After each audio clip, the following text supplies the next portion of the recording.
Hello guys.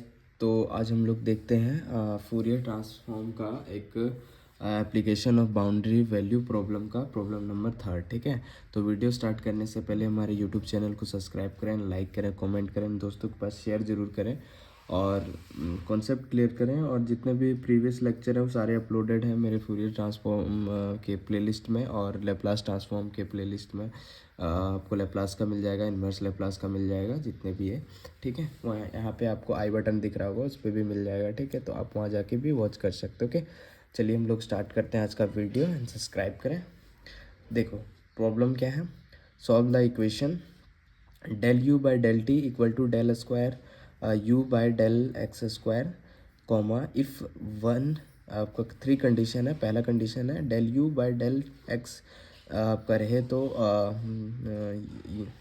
0, t equal to 0 for t greater than 0।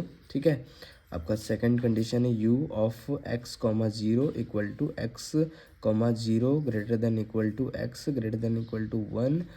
0 तब रहेगा जब x is greater than 1। Third is u of x comma t is bounded from for x greater than 0 comma t greater than 0। Okay, solution करते हैं हम लोग इस equation का। ये तीनों कंडीशन को यूज़ करेंगे। ओके, तो चलिए देख लेते हैं। गिवन इक्वेशन जो आपको दिया वो एज इट इज़ लिख लिया हमने। लिखने के बाद आपको ये ध्यान में रखना है कि ये कौन से में इक्वेशन में फिट हो रहा है। मैंने 5 इक्वेशन आपको बताया था, लेक्चर नंबर 20 या फिर 19 में मिल जाएगा, आप वहाँ जाके देख सकते हैं। 5 कंडीशन थे, वो पांचों फार्मूले थे, एप्लीकेशन थे जिसको हमें यूज़ करना है इस क्वेश्चन में। ठीक है, तो चलिए देख लेते हैं।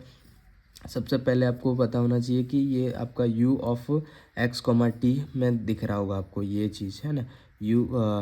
u comma x comma t है 0, है ना। ये इस कंडीशन में, पहले कंडीशन में ये वाला चीज़ आ रहा है। तो देखो ये पहले कंडीशन में हमने लिख लिया। ठीक है, u of del u by del x 0, t equal to 0, ये पहला कंडीशन इज गिवन। सो हमें ये जैसे पता चल गया कि इस कंडीशन में यूज़ हो रहा है, तो हमें क्या करना है, we apply Fourier cosine transform. ये मैंने आपको बता रखा है। जैसे ही आपको ये फॉर्मेट दिखे इक्वेशन में, पहले इक्वेशन में यही फॉर्मेट दिख गया हमें, तो सबसे पहले जैसे ही दिखता है तो वैसे हमने अप्लाई कर देना Fourier cosine transform on both side. Okay, कहाँ किस में, इस इक्वेशन में फूरियर ट्रांसफॉर्म यूज़ कर देना। तो चलिए यूज़ करते हैं। यूज़ करेंगे तो फूरियर कोसाइन ट्रांसफॉर्म, चलो यूज़ करने के पहले एक मिनट। तो यहाँ पे देखो यूज़ कर दिया हमने, है ना।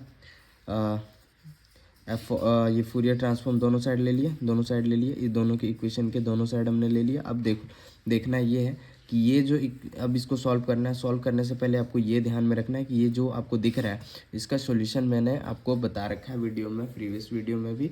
मैं यहाँ पे जस्ट उसका यूज़ कर लेता हूँ वैल्यू का। तो वैल्यू जो यूज़ करना है इसकी जगह पे वो ये वैल्यू यूज़ करना है। ठीक है, क्या है value, minus del u by del x x equal to 0 जब रहे तब ये आपका वैल्यू आएगा, minus s square f of u subscript c. ठीक है, सी का मतलब यहाँ जो सी लिखा हुआ है यहाँ पे सी दिख रहे हैं आपका, इसका मतलब ये है कि फूरियर कोसाइन ट्रांसफॉर्म यूज़ करने कह रहा है। ठीक है, और कुछ नहीं है, जस्ट दिस, इतना ही है।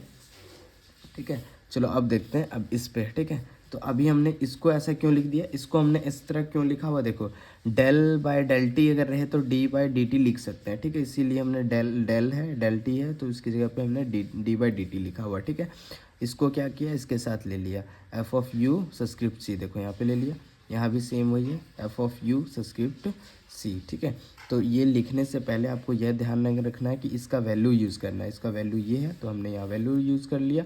अब देखो यहाँ जब जैसे भी वैल्यू यूज़ किया तो यहाँ भी आपको ये आने वाला था, एफ ऑफ यू सब्सक्रिप्ट सी, मतलब सी आता उसकी जगह पे, तो ये हमने लिखा हुआ है। ठीक है, ये हो गया। अब याद रखना है कि ये वैल्यू ज़ीरो क्यों, यहाँ पे ये वैल्यू ज़ीरो हो जाएगा। ये वैल्यू ज़ीरो क्यों हो जाएगा, ये देखो, ये हमने ये पूरा लिख लिया यहाँ पे और ये इधर लिख लिया। अब ये वैल्यू ज़ीरो क्यों हुआ, ज़ीरो इसलिए हुआ, देखो यहाँ पे del u by del t है ना, del u by del x है ना। 0, टी जब रहता है कंडीशन तो वैल्यू ज़ीरो हो जाती है। तो del u by del x same आ गया, तो यहाँ पे इसलिए इसका वैल्यू ज़ीरो हो गया। ये जीरो लिखा हुआ है, इसका मतलब ये कि एक्स का वैल्यू क्या है, जीरो है। ठीक है, आपको यही समझ के चलना है। ठीक, चलो अभी अभी हमने ये वैल्यू फाइंड कर लिया, जीरो हो गया। अब हमने इसको सॉल्व कर देना। सॉल्व करेंगे तो देखो हमारा कैसा दिखेगा। सॉल्व करेंगे तो डेल बाय, ये एज इट इज आएगा, डेल बाय डेल टी। ये यू बार ऑफ सी क्यों हो गया, यू बार ऑफ सी इसलिए हो गया क्योंकि देखो f of c of f of u subscript c जब रहे तो यू बार ऑफ सी लिख सकते हैं। ठीक है, वही हमने यहाँ पे यूज़ किया है। ठीक है, तो जहाँ पे ये दिखे वहाँ हमें, जहाँ ये दिखे वहाँ पे हमने ये यूज़ कर देना है। ये दिखा, ये यूज़ कर दिए। ठीक है, ये तो जीरो हो गया था। अब देखो यहाँ फिर दिखा हमें, तो इसकी जगह पे हमने, इसकी जगह पे ये वाला यूज़ कर लिया। ठीक, ये हो गया। अब देखो हमें वेरिएबल सेपरेशन कर लेना होगा।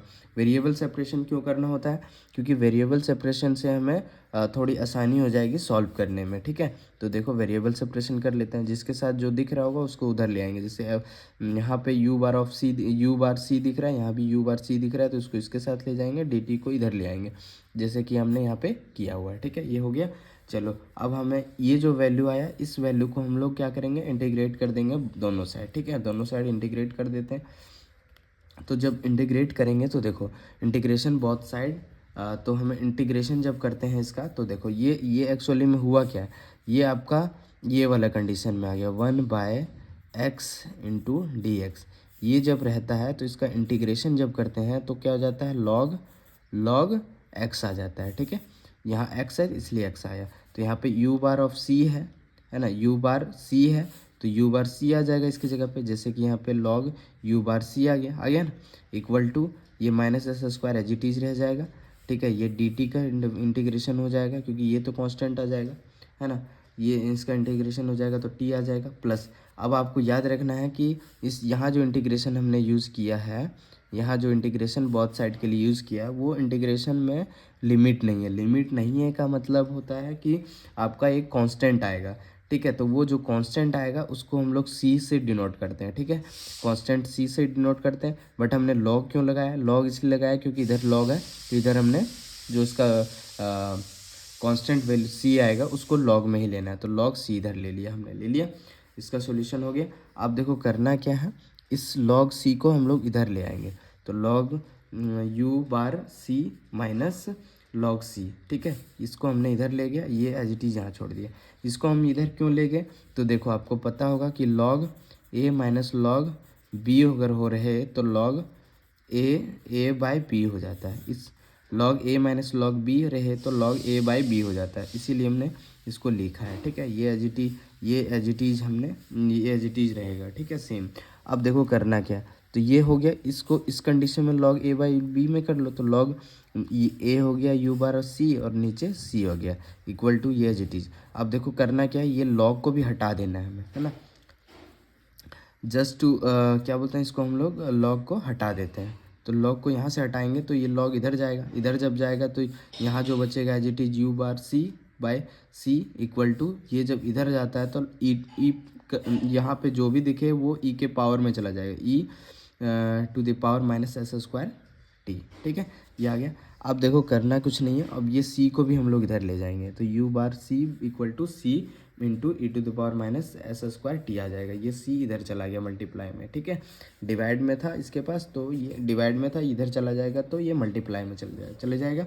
अब देखो ये कुछ और नहीं है, ये एक्चुअली में इसका फंक्शन क्या है, u बार c का फंक्शन है s कोमा टी। ठीक है, जो हमने यहाँ पे लिखा हुआ है। ठीक है, इक्वल टू ये एज इट इज सेम यहाँ पे लिख दिया, ये इक्वेशन हमारा 1 हो जाएगा। ठीक है, इसी इक्वेशन 1 से हम लोग फाइनल आंसर तक पहुँचेंगे, इसलिए हमने इक्वेशन 1 दिया हुआ है। ठीक है, तो चलो अब देखो ये जो वैल्यू आया, इस जगह पे हम लोग क्या करें, टी का वैल्यू जो है, टी का वैल्यू को हम लोग पुट करेंगे 0। ठीक है, put t equal to 0 put कर देंगे तो u bar of c of s comma 0, t की जगह पे हमने यहाँ 0 पुट किया तो 0 ले लिया। अब ये यहाँ पे सिर्फ c क्यों बच गया, तो आपको बता दूँ मैं, e का पावर हो जाएगा minus s square into T की जगह पे हमने 0 पुट किया था तो 0 हो गया। अब ये हो जाएगा e टू द पावर, 0 से मल्टीप्लाई करेंगे तो 0 हो जाएगा, माइनस भी तो पूरा 0 हो जाएगा। ये e टू द पावर 0 जब रहे तो इसका वैल्यू हो जाता है 1। ठीक है, तो 1 इंटू सी, तो सी ही बचेगा, ये इक्वेशन हमारा हो जाएगा सेकंड। चलिए आगे देखते हैं अब। ठीक है, अब हम लोग यूज़ कर लेंगे, क्या यूज़ कर लेंगे, from Fourier cosine transform, Fourier cosine transform use करेंगे, ठीक है। तो यूज़ करेंगे तो फूरियर कोसाइन ट्रांसफॉर्म का स्टैंडर्ड फार्मूला क्या होता है, ये वाला होता है, एफ ऑफ एस सब्सक्रिप्ट सी जो है आपका कुछ और नहीं है कोसाइन ट्रांसफॉर्म का, इक्वल टू इंटीग्रेशन 0 से इन्फिनिटी, ठीक है। एफ ऑफ एक्स ये आ जाएगा into cos s x into d x, ठीक है। ये आपका वैल्यू आ गया, ठीक है। ये अभी ये आपका स्टैंडर्ड फार्मूला इसी में यूज़ करना है। ये जो वैल्यू आया इस ये जो यहाँ पे लिखा हुआ है इसको जो है हम लोग क्या करेंगे, इसको हम लोग यूज़ करेंगे u bar c s comma t, ये कुछ और नहीं है इसी का, ये फूरियर ट्रांसफॉर्म जो भी है वो किसका है, u bar of s comma t का, ठीक है। सब्सक्रिप्ट सी लिखा हुआ मतलब कोसाइन, ठीक है। तो ये लिख लिया हमने, इसको चेंज कर लिया। ये एफ ऑफ एक्स जो है वो कौन सा वैल्यू यूज़ करेगा, u of x comma t, ठीक है। ये एज इट इज लिख दिया, ये एज इट इज सेम लिख दिया, cos s x into d x, ठीक है। यहाँ तक आ गया। चलो अब क्या करेंगे हम लोग, टी के जगह पे जीरो पुट करेंगे, टी के जगह पे जीरो पुट करेंगे, ठीक है। तो पुट कर देते हैं, जैसे जीरो पुट करेंगे तो यहाँ जीरो हो जाएगा, है ना। तो यहाँ भी जीरो आ जाएगा, ये एज इट इज आ गया, ये आ गया आपका। अब देखो आपको मैं बता रहा हूँ ये हमने क्यों किया, ये हमने किया इसलिए क्योंकि आपको तीन कंडीशन थे। तो सेकंड कंडीशन क्या था हमारा, you of x comma zero, ये कहता था कि जीरो जब रहे मतलब एक्स कब होगा वैल्यू और ज़ीरो कब होगा वैल्यू। तो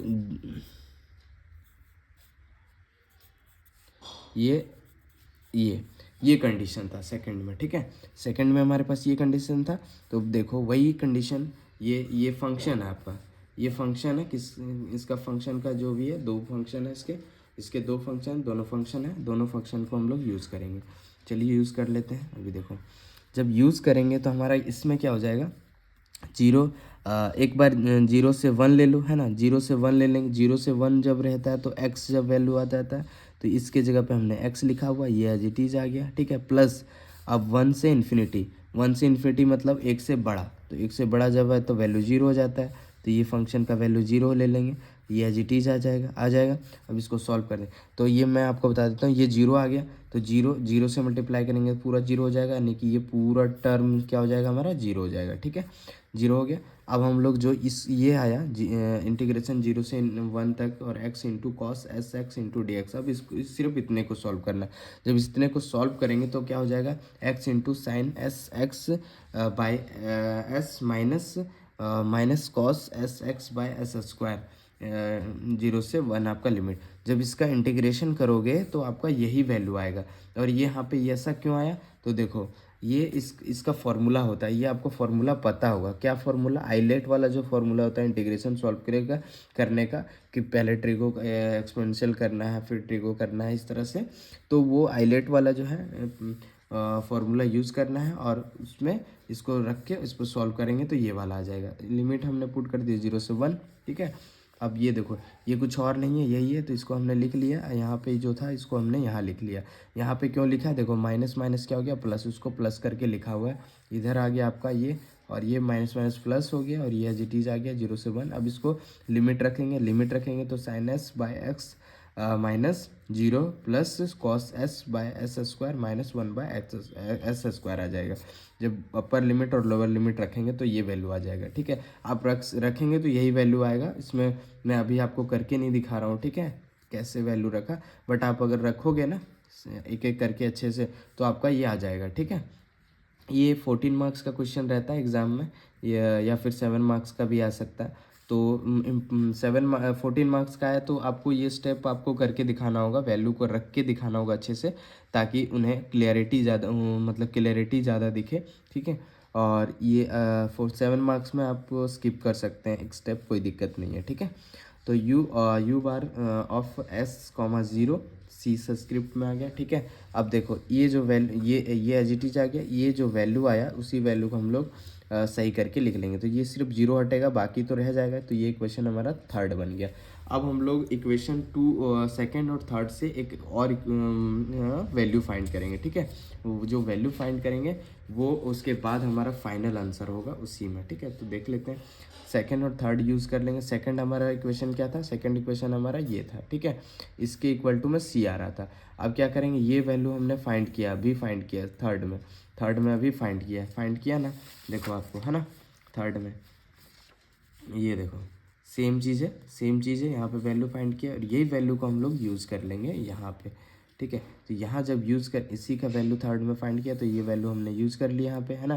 क्या आ गया, sine s by s plus cos s by s square minus one by s square, ठीक है। ये आ गया। अब इक्वेशन हम ये फाइंड कर लिया। अब ये वैल्यू को ये वैल्यू को हम लोग यूज़ कर लेंगे, ठीक है। ये वैल्यू को यूज़ करते हैं। देखो इक्वेशन वन, मैंने आपको बताया था इक्वेशन वन क्या लिखना है। तो इक्वेशन वन जो है हमारा क्या बन जाएगा, ये इक्वेशन हमारा वन जो था यही था, ठीक है। ये इक्वेशन को हमने वन को यहाँ पे लिख लिया। अब वैल्यू यूज़ कर लेंगे। वैल्यू क्या यूज़ करेंगे, सबसे पहले ये जो सी लिखा हुआ, सी का आपका वैल्यू यहाँ पे दिख रहा है, वो वैल्यू को यहाँ पे रख देंगे, है ना। तो ये हमने ये एज इट इज लिख लिया। अब सी जो है उसके वैल्यू को रख देंगे, है ना, ये पूरा वैल्यू को into e to the power minus s square in t है, ठीक है। तो ये आपका एज इट इज यहाँ आ गया। अब क्या करना है, इन्वर्जन फार्मूला लगा देना फ्रॉम इन्वर्जन थ्योरम्स, ठीक है। इन्वर्जन थ्योरम्स लगाएंगे इसका, इन्वर्स फूरियर कोसाइन ट्रांसफॉर्म का, ठीक है। तो इन्वर्स फूरियर कोसाइन ट्रांसफॉर्म का, तो वही है ये इन्वर्जन का मतलब हुआ inverse Fourier cosine transform, okay. तो ये f of x equal to 2/पाई हो जाता है, इंटीग्रेशन जीरो से infinity f of s subscript c cosine Fourier cosine transform into cos s x into d x. ये 2 बार एस नहीं है, 1 बार एक्स एस है, ठीक है। ये छोटा वाला काट दो, कुछ नहीं है वो, ठीक है। अब देखो, अब करना क्या, ये जो वैल्यू है ये क्या है, u of x comma t है, ठीक है। वही हमने लिखा हुआ इक्वल टू 2/पाई एज इट इज। यहाँ पे जो ये है उसको उसकी जगह पे हम लोग क्या लिखते हैं, u bar of x s comma t subscript c into ये एज इट इज पूरा आ जाएगा, ठीक है। ये हमने क्या किया, इसको थोड़ा सा चेंज कर लिया, ये दोनों चीज़ को चेंज कर दिया, है ना। यहाँ देखो चेंज कर दिया, चेंज किया नहीं एक्चुअली ये मैंने इक्वेशन अभी जो वीडियो बता रहा हूँ उसी में आपको ये बताया हुआ है, ठीक है। इसमें कुछ भी चेंज नहीं है, ठीक है। तो इसका जो फाइनल आंसर होगा अब क्या होगा वो चीज़ देखते हैं। ये ऐसा करने का रीज़न क्या था, देखो हमें ये फाइंड करना था, ठीक है। 2/पाई इंटीग्रेशन जीरो से एक्स जीरो से इन्फिनिटी। ये जो एक्चुअली में ये आपका थर्ड कंडीशन है। आपको पता है तो देखो थर्ड कंडीशन क्या था वो देख लो। थर्ड कंडीशन आपका नहीं दिख रहा क्या, हाँ देखो यहाँ पे थर्ड कंडीशन यही था, इसी को हमने फाइंड करना था। तो उसी को हमने फाइंड किया और इसमें और कुछ भी नहीं किया, ठीक है। 2/पाई इंटीग्रेशन जीरो से infinity sine s by s plus cos s by s square minus 1/एस स्क्वायर। ये वैल्यू आपका कहाँ से ये वैल्यू है और ये वैल्यू हमने अभी फाइंड किया, देखो यहाँ पे, है ना, ये चीज़। तो ये हमने रख दिया इंटू ये एज इट इज आ जाएगा पूरा cos s x into d x. ये हमारा फाइनल आंसर हुआ, ठीक है। तो ये बहुत ही इंपॉर्टेंट होता है सेमेस्टर एग्ज़ाम के लिए, ठीक है। और नेक्स्ट वीडियो के लिए बने रहें हमारे यूट्यूब चैनल पे एंड सब्सक्राइब जरूर करें हमारे यूट्यूब चैनल को। और वीडियो आपको कंटिन्यूस सारे फ्री लेक्चर मिल जाएंगे फूरियर कोसाइन ट्रांसफॉर्म के, इसलिए आपको चिंता की कोई ज़रूरत वाली बात है ही नहीं। तो मिलते हैं नेक्स्ट वीडियो में, थैंक यू।